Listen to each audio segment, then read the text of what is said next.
There's a little story that I heard here in this camp many, many years ago. It's the only place I ever heard it, but I've been telling it ever since I heard it. I'm sure it's a made-up story for the purpose of illustration, but it's a good little story. It's a story about an event that was to take place. There was to be a dive from a high platform into a small tank. And so this man climbed up to this very, very high platform.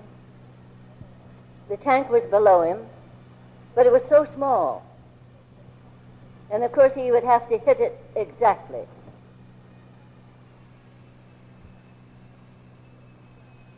He made his dive, and it resulted in disaster. The reason was because he had thought from that distance that the tank was full of water. There are only 4 inches of water in the bottom. The moral of the story is this. I suppose you've already guessed it. When you're praying for a situation that is very, very serious, traumatic, and you're going to make a high dive,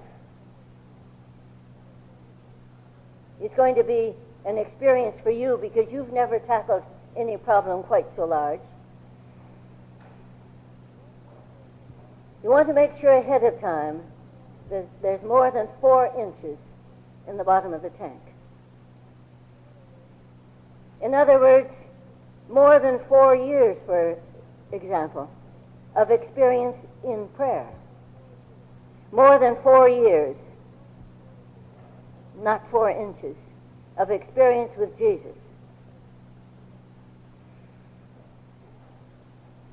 That's important.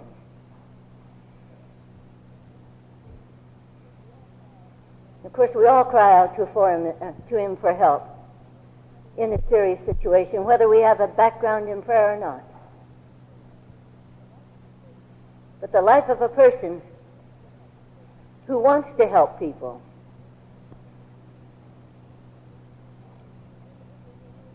an individual who knows where the real help comes from,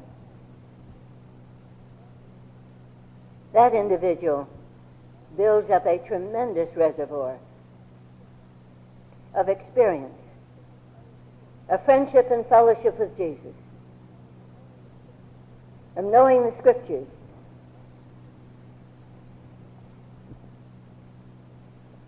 And so it goes.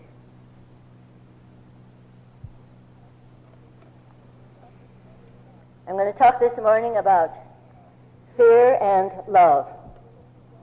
We read in the Scriptures there in the 4th chapter of John, perfect love casts out fear. Love is the antidote for fear.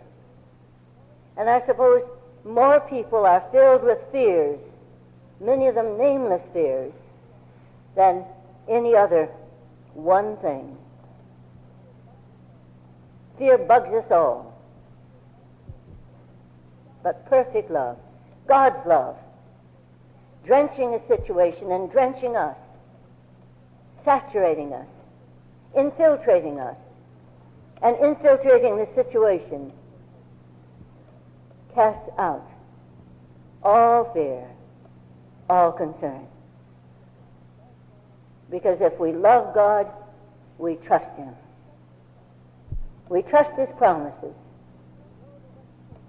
We know that what He says is true and dependable. So we do our part confidently. Yes, fear and love. Love the antidote.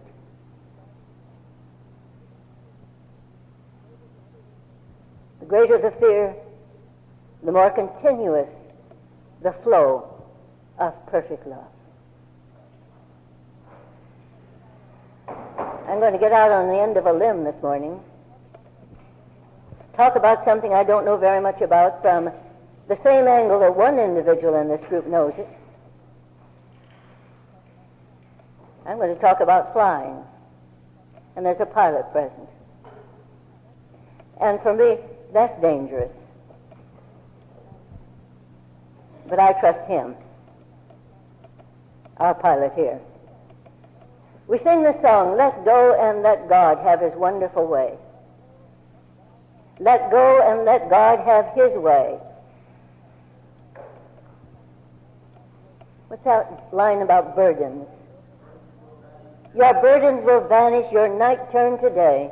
Let go and let God have his way. It isn't just let go. And so many of us, when we face situations and talk to people about their problems, will say, well, just let go of that. That isn't enough. Let go and let God. But that isn't enough. And yet God is adequate, completely adequate. There's more to the phrase. Let go and let God have his wonderful way. Know that the ways of God are wonderful. And that he can make all things work together for good. Know God that way. Know God is good. Very good. There's some people who don't believe that. I assume every one of you here does believe it. There's some people who would say, I hate God. And you ask them why they hate God, and they'll say, well, I prayed for this and I prayed for that and nothing happened. I hate God. What about that? 4 inches, or 4 years, or 40 years of experience in the field of prayer, or experience trusting God. That too is very, very necessary. Yet at a point of crisis, regardless of the fact that we haven't been doing as we might have been doing, he steps in and takes over. Let's go and let God have his wonderful way. Relinquishing takes a lot of trust. It takes a lot of faith.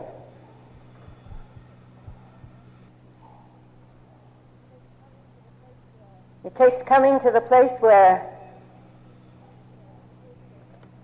it isn't a case of wanting God to do what we can't, what we want,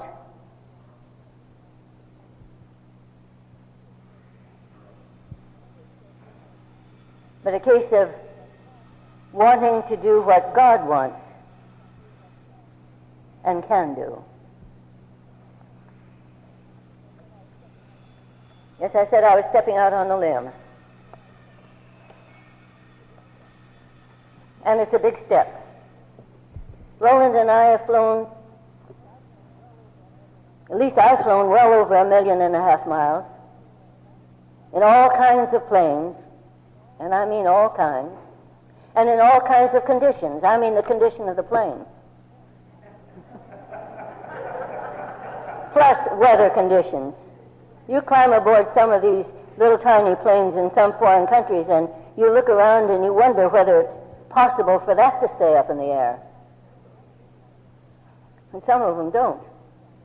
We just haven't happened to be on one of those that didn't stay up. Roland has flown well over 1.5 million because he's made trips I haven't made. To Europe and to Korea and to South Africa, places like that. We've been around the world 11 times. Plus, I have no idea how many trips to Europe, or to the Caribbean, or to the Philippines, Hawaii. No idea. carrying on in those countries in just the way in which things are being carried on right here. Much of what we've been doing through the years on these trips, and we've taken them every other year, has been plowing, planting prayer, finding people who can lead in the field of prayer. And in many cases, the end result is CFO, that they are able to conduct. Oh, it's wonderful watching such things happen and being a part of it. Going back every 2 years in order to encourage or advise, help, train, and so on. Of course, we haven't been doing that since January 1979, when on a Wednesday morning, Roland ended up in the hospital with a stroke that was very serious. And I was told by the doctor not to expect anything.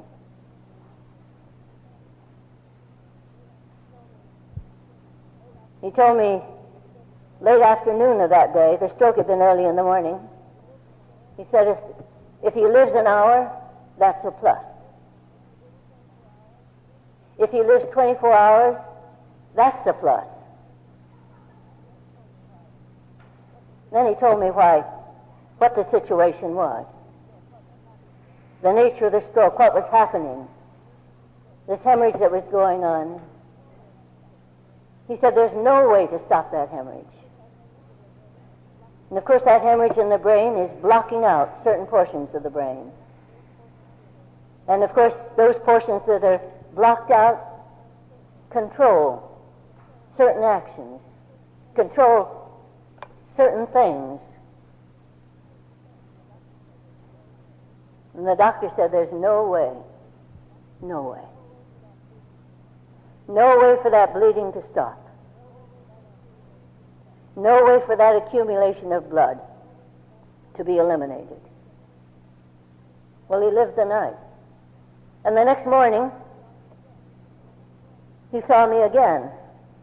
And he explained to me again that it was just a matter of if he lives an hour longer, or 24 hours longer. It's a plus.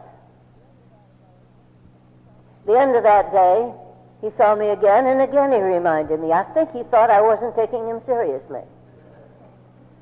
I knew what he was saying was true from his angle, and I knew enough about things of that nature to know that that's what you might expect. But I also knew something else. But the end of that day, after the doctor told me that, he ended up with 2 words. He said, I'm praying. And everything within me said, wow, I was too.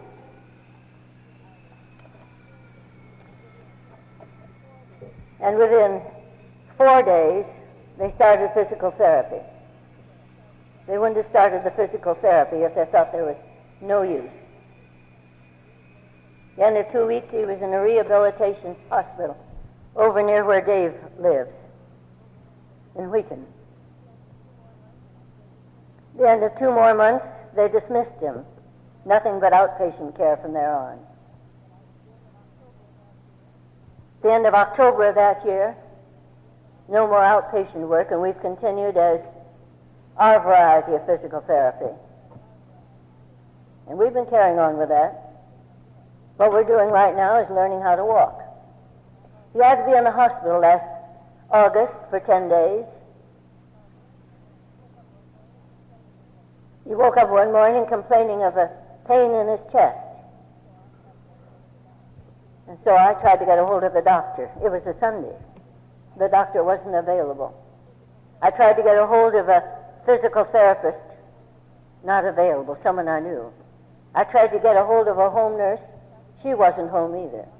I tried to get a hold of the doctor that was substituting for the doctor that was away. He wasn't available, so I called the hospital. Emergency. And I explained to a nurse in emergency what the situation was. I said, I don't know what to do, except I've taken his blood pressure, and it's way over what it ought to be. 235 over 125. I knew he'd passed the place where they like to have such things happen.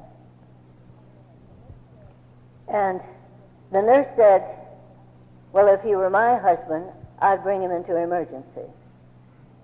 So I took him in. And he had these 10 days of tests. Nothing wrong with the heart. No heart attack. They thought maybe another stroke might be coming on. No stroke coming on. I made an appointment with the doctor to find out exactly what the situation was. Because he hadn't said anything about what was happening. It was only what wasn't happening. And the doctor said, well, he said, I'll tell you. We've taken all the tests, the brain scans, the blood tests, the heart tests. Oh, we've done everything. And he said there are no tumors, brain tumors, no problems of that nature. He said, I can tell you one thing. All of that blood that accumulated at the back of his head has been absorbed. Well, if you know what that means, those cells were not dead. They could not have absorbed. Those cells that control motion, this, that, and the other thing, were still able to function. So you have something to work with. Of course, we'd been having something to work with for all those months. Then they also x-rayed the rest of him, trying to find out what the trouble was. There were no tumors, no ulcers, no problems with any organ of the body. They boiled it down to this.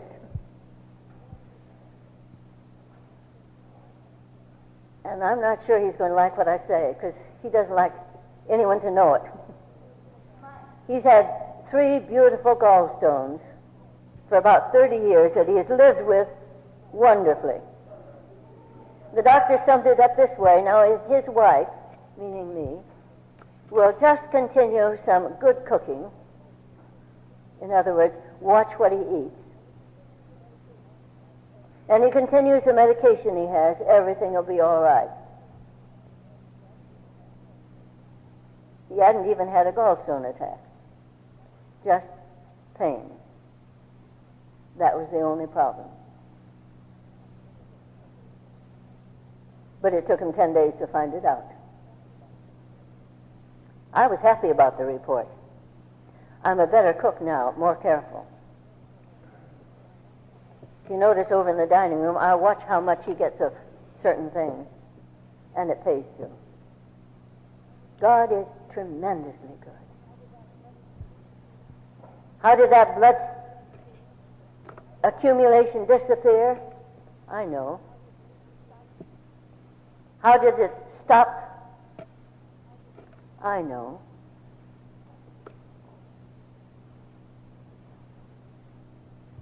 And it's wonderful. God is good. No need to fear. How many times we read the words, fear not. Fear not. No need to fear. God says, let me handle it. All right, these airplanes.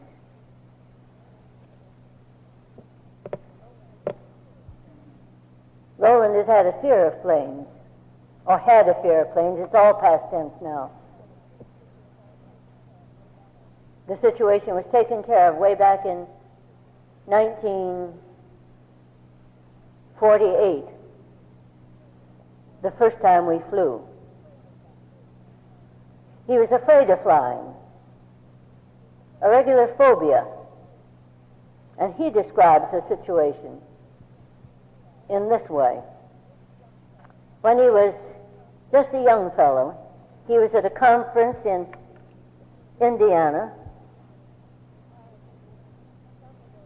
and while some of the young folks were out riding around in the car, and he was one of them, they saw a plane fall, crash. And they turned that Model T Ford they were riding around in straight into the fields, went as far as the car would take them, and then got out and ran the rest of the distance to the crashed plane. And a student who was learning how to fly and the teacher, the two of them were both killed in the crash. And Roland and the other young people took care of the situation as much as they could, and of course got help. The situation was traumatic, and for years and years and years, just the thought of planes in the sky, whether he was in the plane or not, didn't make any difference. Just the fact that a plane was overhead just got him. Well, back in 1947, arrangements were made for Roland and me and Glenn Clark to have a series of meetings, Lenten services in Hawaii. The appointments were made, the tickets were purchased. And although Roland knew it meant flying, because you can't take that kind of a trip in the time we had to do it by traveling the Lurleen, he knew we'd have to fly. But he didn't say, Lord, you know I'm afraid of flying. Why do I have to go? He just got ready. We went up the gangplank, or whatever you want to call it, to that plane. Didn't bother me in the least. I'd never been in a plane either. But I hadn't seen a plane crash or had anything to do with someone that had been killed in a crash. Got up there, and Glenn was up in the front section of the plane. We were going to sit up there, but the seats were taken before we got seated, so we had to go in back, Roland and I. And because I was a little bit slow in going back, Roland came back up to where I was and said, come on back, old lady, and sit down with me. Well, I went back, and we sat, and we strapped ourselves in. And as he said, when the motors began to tune up, he began to vibrate, and that's the truth. And he reached out and took a hold of my hand. I don't know whether he thought I could save the situation or not. We got off the ground and started going up, and he leaned over me. I was on the window side of the seat. He leaned over me and looked over, and he said, that's a long way down there. And I just looked at him. Roland would say, with that wifely look. You men know what he's talking about. So do we women. Anyway, we got out a little bit higher and finally over the water. He said, it looks awfully wet down there.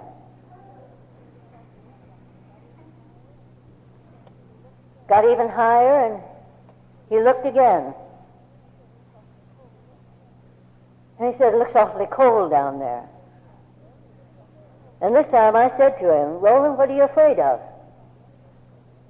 He had said many a time, I'm not afraid of dying. Then he'd go on and amplify that. I knew he wasn't afraid of dying. But he kept still, so far as talking is concerned, for quite a while. But he told me when we landed in Honolulu what he had been doing while he was quiet. He knew it was that old phobia. He knew the cause. But you don't get rid of a phobia just by recognizing it's there. It takes more than that. You don't get rid of it by saying, now there's no need to be afraid. It takes more than that. So, figuratively speaking, he says, he grabbed that fear, phobia, by both hands. Got a hold of it tight. And he started praying. And he said, Lord, forgive me for having held this fear all these years. Help me to drop it now. And figuratively speaking, he opened his hands, and he says the fear dropped to the floor of the plane. In other words, he got rid of it. It wasn't there.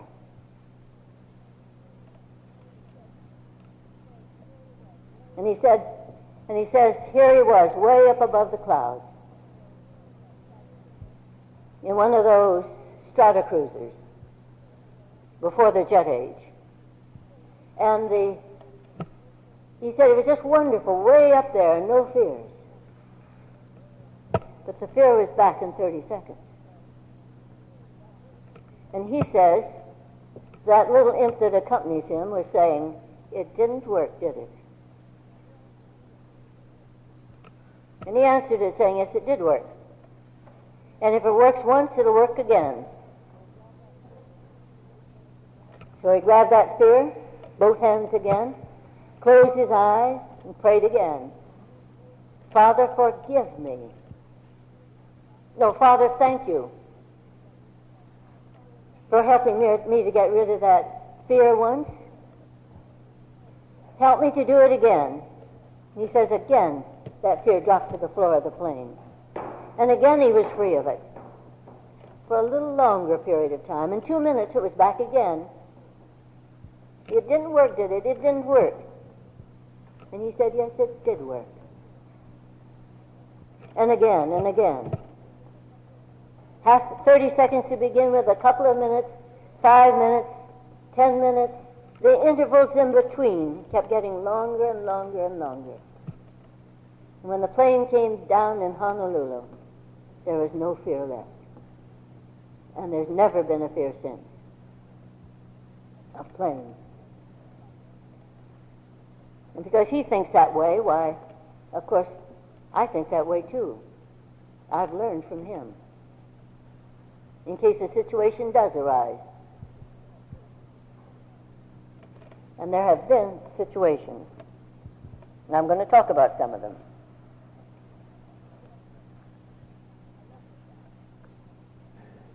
I love to fly.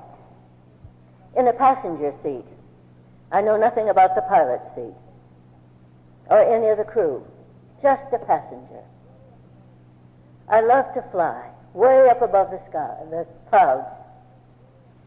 I love to look down from the plane, see what's down there. I had a course in meteorology at one time, and to pick out the different cloud formations is fascinating.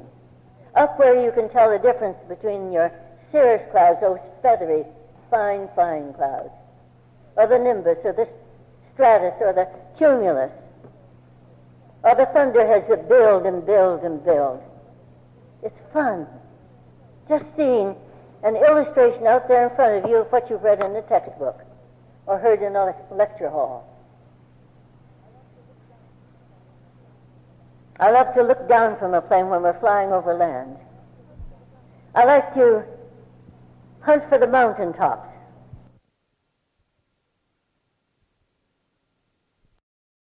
Snow-capped peaks. I grew up on the West Coast, at a place where I could look at the Cascades and the Olympics, Mount Rainier, every day of my life. I love the mountaintops, snow-covered. And I used to, after I came to Chicago, I used to keep looking for clouds sticking out of Chicago area cloud banks. And of course there were no mountaintops there. No peaks with snow on them. I love to look where glaciers might fill in. I like to look at streams that come from glaciers, see if I can find them. I know they're somewhere. Or the lakes. I love to look at the trees growing on the mountainside. Not the windward side, the other side of the mountains. I like to guess what kind of trees they are. Some of you may not know that, yes, I'm a professional botanist. I'm also a professional artist. But I like to guess the kind of trees. I like to fly out over the plains and see the kind of farming that's going on. The plowing patterns, the harvesting patterns, the stacks of hay, corn. They pile them differently in different places. I love to watch for the superhighways from the sky. I usually carry a map with me, and I study the area from the map, and then look down and see a piece of paper, this map, take on form, but the form's down there. Maps change as you become familiar with the country from the air. They're not just flat any longer. Yes, I love the superhighways. So many of them I've traveled. I know where to find them. I like the other main roads, and I like the little roads that wind in and out among the hills, and finally they just end at somebody's doorstep. Almost just paths, wide enough for a car to drive up to. It's fun. It's wonderful. I like to think about the fellow sitting in the pilot's seat. I wonder about him. Of course, I know he's well trained. He wouldn't be flying that plane if he wasn't.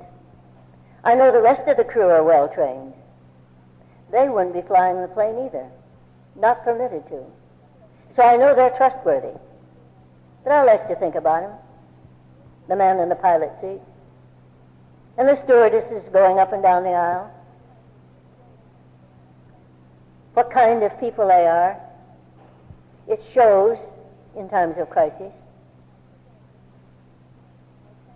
how patient they are, how tranquil they are. I love to think about the people who built the planes. A friend of ours that works for Boeing in Seattle, engineer, dealing with stress and strain. I know about him, the kind of fellow he is, terrific CFO, Ted Lomax.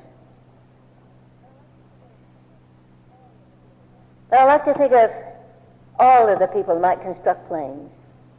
I like to think of the ground crew, that portion that looks after planes. And of course, I like to think of the control tower. They're having problems right now. O'Hare Field might be, how is it?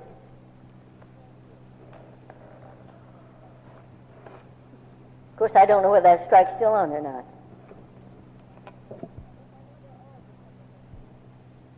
Yes, I know they're all dependable people. But I pray for them. From the air, way up there, high. You might say, high and lifted up.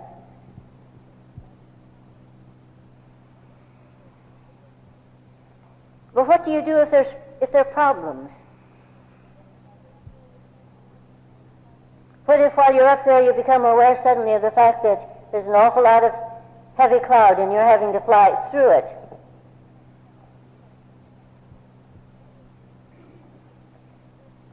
What do you think if word trickles back to you that there's fog down there, ground fog?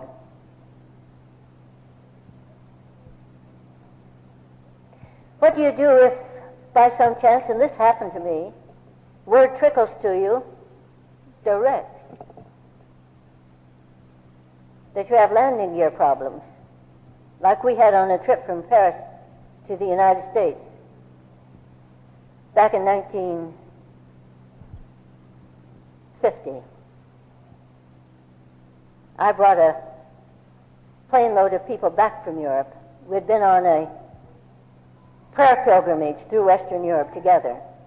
Roland and I had taken the group, and I brought them back. Roland stayed on in Europe for meetings in Germany and Holland and England. But we had landing gear problems. We'd been plane-borne for about an hour, and a stewardess came out and began talking to the people on both sides of the aisle. I was in the front seat, window seat, left-hand side of the plane. But the fellow next to me was a Frenchman, and the two people on the other side were Frenchmen. And she began talking to them in French, and then she said to me, "Do you speak French?" And I said, "No." I didn't tell her I knew a few words in French. But anyway, I couldn't recognize those words. They talked too fast. So she explained to me that there was this landing gear. And she said, "They're spilling the fuel." Well, I spent a bit of time trying to figure out what spilling the fuel meant. But I decided. She said, "We're headed back for Paris." And we headed back. We got to the airfield in Paris, and she came out again. We were in that area, I should say. We didn't get to it. And she spoke to these men again, and then she said to me, "We are circling." Well, we circled, and we circled, and we circled. And I was on the inside where I could look down and I could see that field. We were getting closer and closer. Then I saw all kinds of activity down there in that field, and I thought, I didn't know that they ever permitted that kind of activity on airstrips. Of course, I knew we were going to be landing. And we continued to circle. After that, she came out again, and she said, "We're going to be landing in a moment or two." To these other men and to me. Up until that moment, not a person in that plane, except us up in front, knew that there was a problem. But I looked up, and I don't know where they all came from, but the other members of the crew were up and down that center aisle. Ready. Then she turned to the others and she said, "Now." Said that in English. And I knew we were on our way down. And it was as if that plane was let down in a hand, just let down easily. And it was the smoothest landing imaginable. Of course, I knew what the problems were. What if that support to those landing wheels collapsed and let the plane down? What if those wheels couldn't turn and the thing flipped? What if? But it was the greatest experience, the way that plane came down like in a hand. I'm not going to say there wasn't a hand lowering that plane.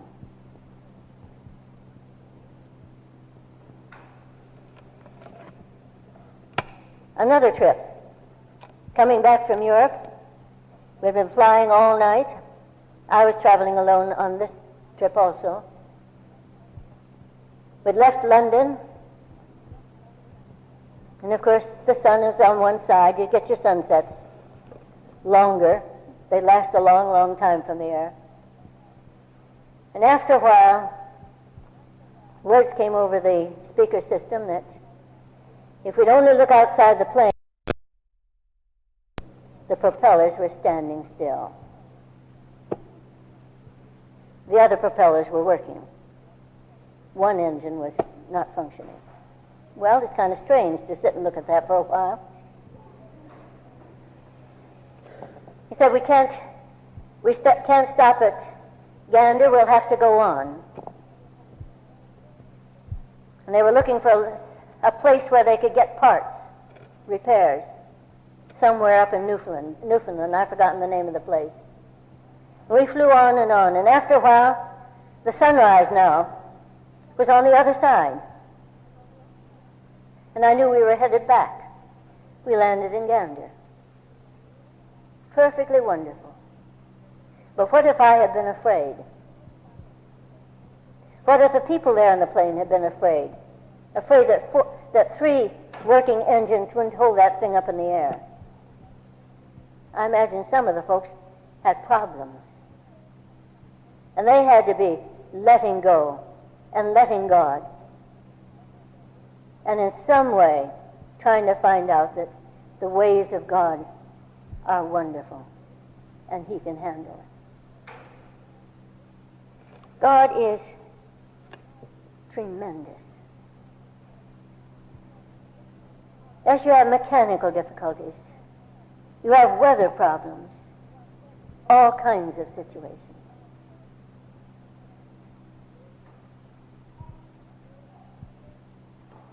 And you thank Him for being on board.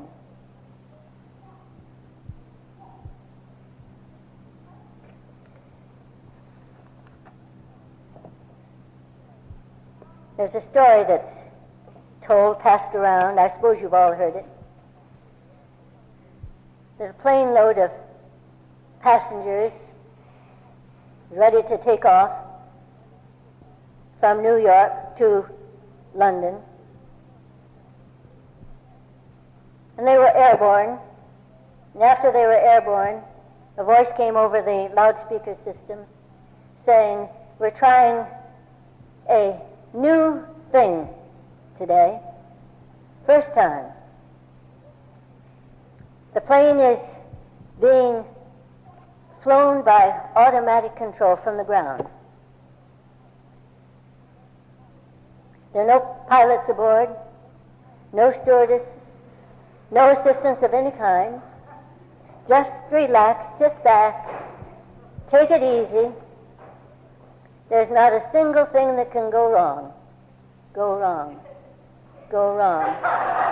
Go wrong. Go wrong." No, there's not a single thing that can go wrong that He can't handle in one way or another.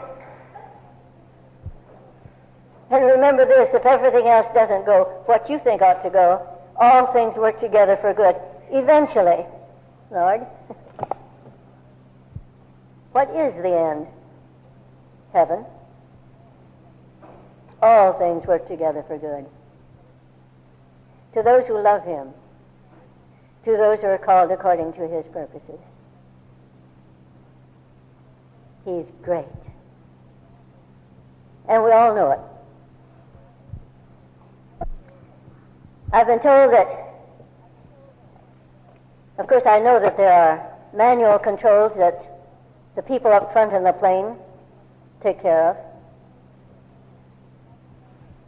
And I've been told that there are there's such a thing as automatic flying, where the controls don't have to be handled by the crew up there in front. They've never let me up there in front to show me how they do it, but I understand that's the case. I understand, too, that it's just a simple situation, this going from manual to automatic. The situation where you take your hands off and let the plane fly by a system that's built in. All you do is turn on, tune in, follow the beam. As long as we can manage it ourselves, keep our hands on it, we think things will go all right.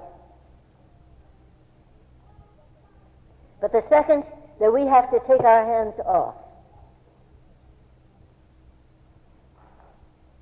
what then?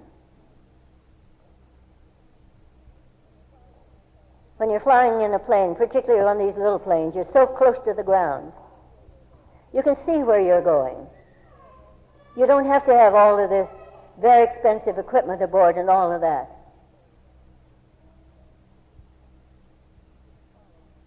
You can follow your path by sight. But when you can't do that, what do you do?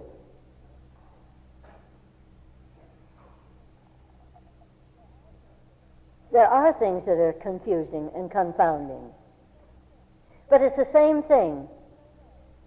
You turn on, you tune in, you keep on the beam. Turning on. Not a matter of just turning a key, like the ignition in your car. Not that. Turn on. Get into touch with God. He's the key. Tune in. Get your guidance. Get word from Him, or consolation from Him, or wisdom from Him. Whatever your need is, get it from Him.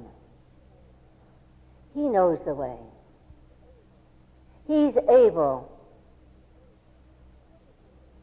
terrifically able, to take care of every situation. Follow the beam. Follow on in that relationship that is necessary. Keep on keeping on. Long after the emergency is solved by Him. Follow the beam.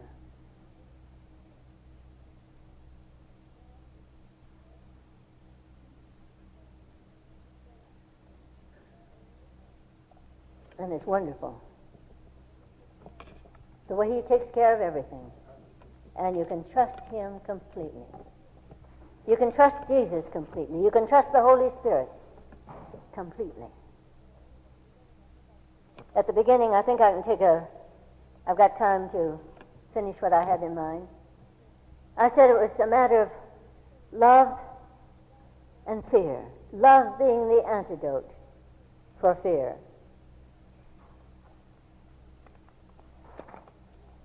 It's amazing what you do when you fly or wait in airports, in between planes. What you do in order to keep from being bored. What you do when you're not interested in talking anymore. And you're just going to spend some time quietly meditating. Take that verse, perfect love casts out fear. For fear hath torment.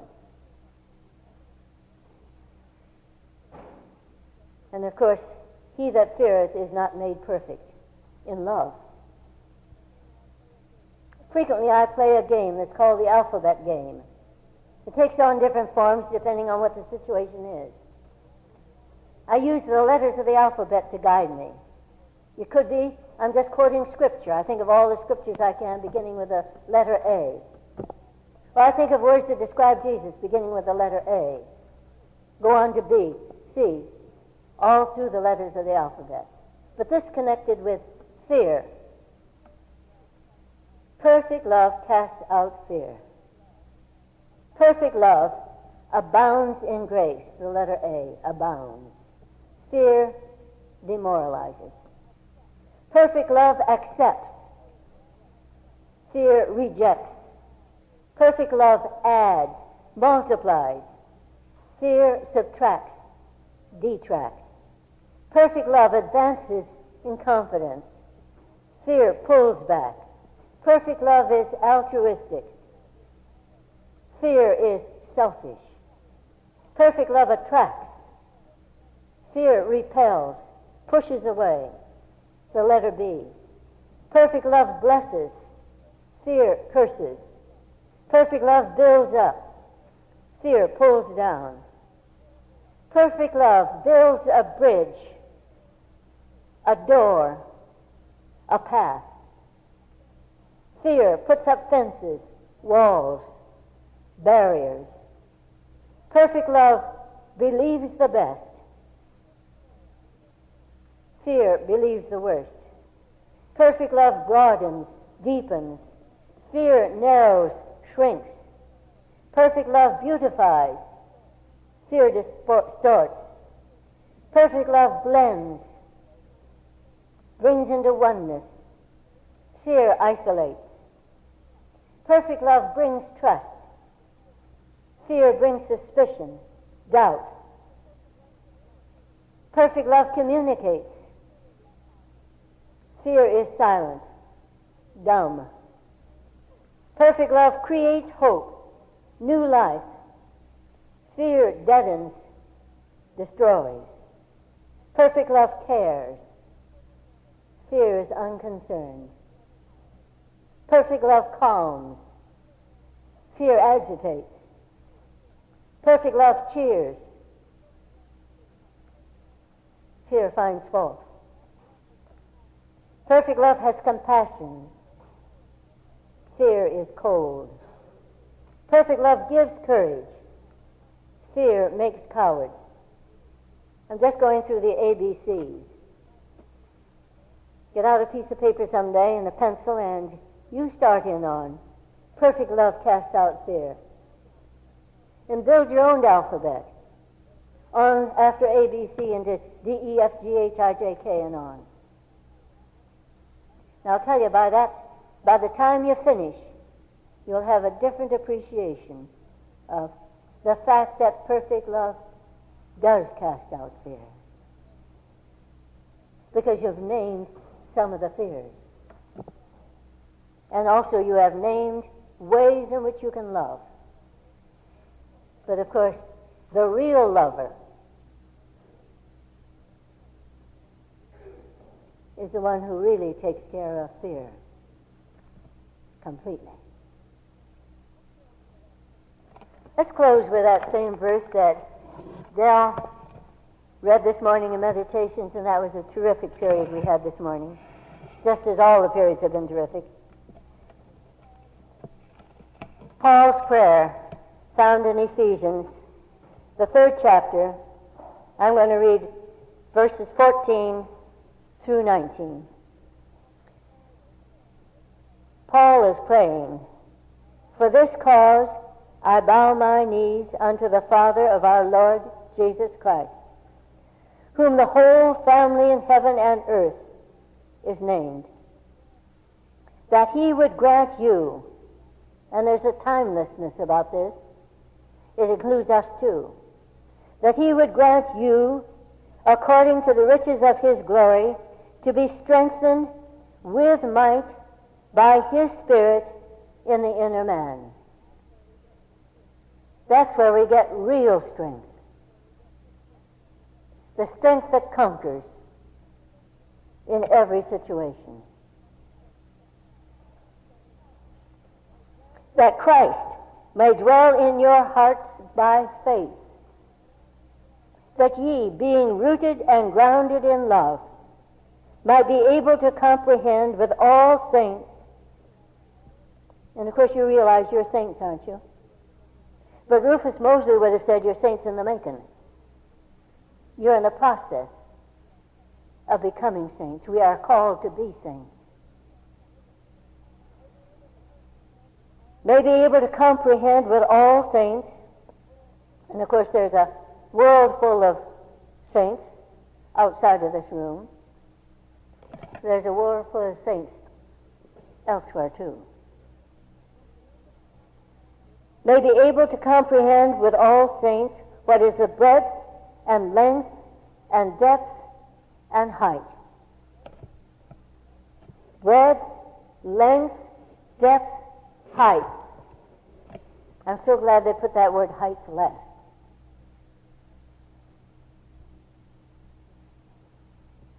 Because that height, let it really be high. And to know the love of Christ, which passeth knowledge, that ye might be filled with all the fullness of God. With all the fullness of God.